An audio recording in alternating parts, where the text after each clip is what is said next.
Добро пожаловать на наш канал, и сегодня поговорим про автора картины «Американская готика», который всю жизнь скрывал постыдную правду о своих отношениях – Грант Вуд. Американский художник, работавший в стиле регионализма, особенно прославившийся своей действительно неординарной картиной «Американская готика». Правда, писать картины начал лишь после смерти своего отца, который придерживался радикального протестантского движения квакеров и крайне негативно относился к людям, занимающимся любым искусством.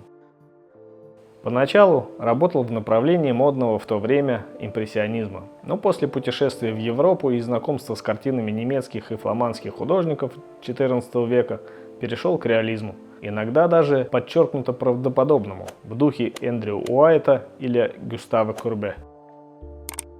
Когда вернулся в США, где тихо прожил остаток жизни, то сосредоточился на отражении видов, событий и людей штата Айовы 20-30-х годов.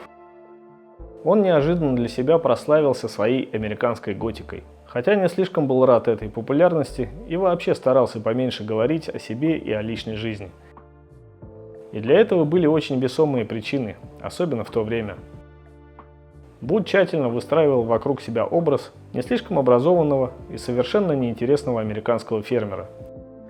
Типичную деревенщину, с кем и поговорить толком ни о чем возвышенном не получится. Поэтому журналистам даже не стоит тратить на него время. Он прямо заявлял: «Я очень простой человек, и в моей жизни нет ничего увлекательного». Даже когда Вуд умер, то тайны вокруг его истинной жизни не прояснились. Его сестра Нэн оберегала их не хуже самого Вуда, тщательно поддерживая созданный им образ, и посылала подальше всех приехавших к ней журналистов.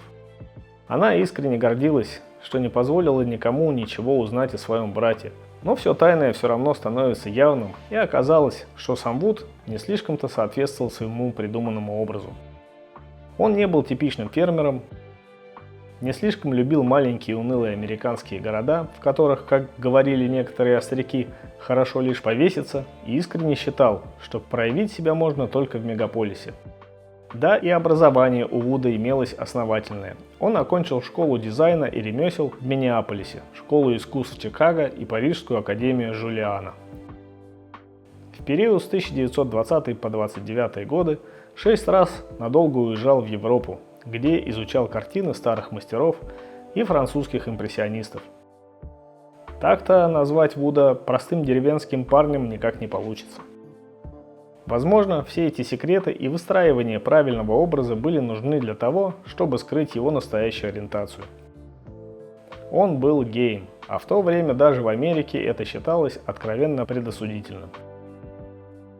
Однако было негласное правило «не спрашивай, не говори», и оно позволяло таким, как Вуд, жить, не особенно опасаясь преследования и недобрых подозрений. Главное, поменьше болтать о своей ориентации и всячески походить на добропорядочного американского гражданина. Его самая знаменитая картина «Американская готика» поначалу вызвала волну недовольства. Слишком уж утрированными и гротескными были ее персонажи, словно бы Вуд написал карикатуру на типичных американских фермеров из Айовы. По мнению критиков, люди на ней откровенно отсталые, на дворе 20 век, а для них основной сельскохозяйственный инструмент – это вилы. У женщины вид явно туповатой особы, удел которой лишь тяжелый труд. Кстати, ее Вуд писал со своей сестры Нэн. А когда та узнала о первой реакции публики, то велела написать другую картину, где она совсем не походила бы на деревенскую простушку. Вуд ее просьбу исполнил, но, к счастью, американскую готику переделывать не стал. Однако главный персонаж на ней – это мужчина. Официально Вуд писал его со своего дантиста, но все критики сходятся, что это практически портрет его отца Мервилла Вуда, который был человеком поистине закостенелым в своих протестантских убеждениях и настоящим тираном. В доме без его одобрения нельзя было и шагу шагнуть, а любое искусство запрещено в принципе. Однажды в детстве Грант Вуд прошел в дождь несколько миль, чтобы только вернуть однокласснику одолженную детскую книгу. Так-то вилы на этой картине явно неспроста.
Спасибо, что досмотрели видео до конца. Лайк и комментарий – отличный способ поддержать канал и автора.